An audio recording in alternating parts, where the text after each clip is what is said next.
چې د خدای په نوم د نه څوک څه شی وغواړي نو که د سره وي ورکه او که د سره نی نو رټل به نه کې سپک به نه ګورې انسان ته هېڅ پته نه لګي چې دا انسان دی او که د انسان په شکل کې پته الله ازمایش کوي او فرشته ده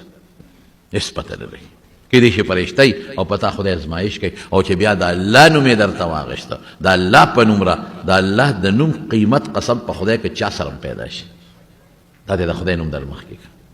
تر دې حده پورې رسول الله مبارک فرمایي چې یو مرئی نه ډب وباسئ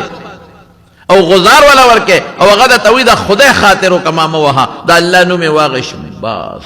خوله بنده که لاس اوچت که د خدای د نوم احترام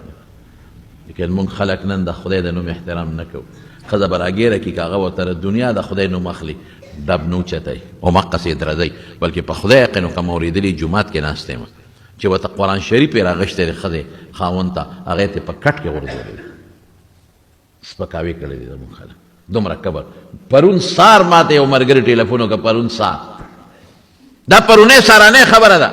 او راته یې مولوي صاحب مهرباني وکړه دا په تقریر کې ووایه وی کریټ مې اوس پړ د امرتو ډک کریټ ومې سپړ ده نو د امرتو په دې ویښ کې که ستاسو خیال وي نو خلک دا پاڼې ماڼې اچوي چې د امرود پاستي او کچوي او دې سره دو پخوري نو پاخه شي وایي چې امرود مې راویستل نو چې کوم ځای کې پاڼې پرتې وي او ویښ کې نو قرآن شریف روح قرآن شریف چا ټوکړې ټوکړې کړی او پاڼې پاڼې کړی او د امرودو ویښ کې د پاڼو سره هغه ورته غورځولې وای خدایه مسلمانه ای مسلمانه ډېر زور اورې په خدای زور اورې په خپل سوچ او په خپل فکر کې ته په خدای زور اورې ستا سوچ نشته ستا فکر نشته مال دله راغی دولت دله راغی نشه دله راغله موټرګې دله راغی بنګله دله راغله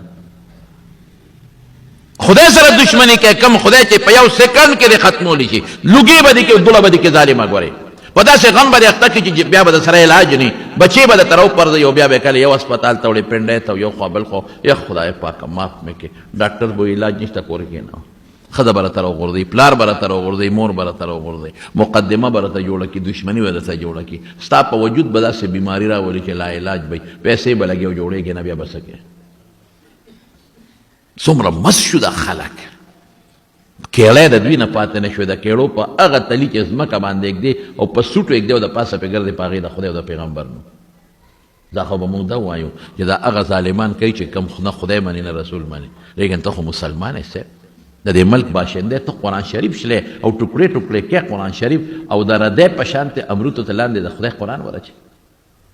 نو ابو جهل ته خدای پاک 14 کاله صبر کړی 14 کاله چې د پیغمبر مبارک په شا د ابو جهل په وینا باندې پیروان او لرې واچولی شو نو 14 کاله ورته الله صبر وکړ په بدر کې رونیو نو بیا هېڅوک نو چې بچ کړی نو امیه ته چې بلال سره به ظلمونه کول نو 14 کاله خدای پاک صبر وکړ نو په بدر کې رونیو نو بیا د خلاصي څوک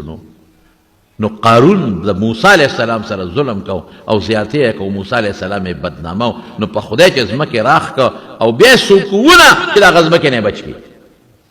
او حضور پاک فرمایي تر اوسه پورې په پونده تاویږي او لاندې روان دی او ما هغه ځای په مصر کې لیدلی دی چې کوم ځای قارون غرق شوی دی چې په هغې کې ترخې اوبه راوتي دي د دریاب ترخې اوبه پې نن هم د پاسه ولاړ دی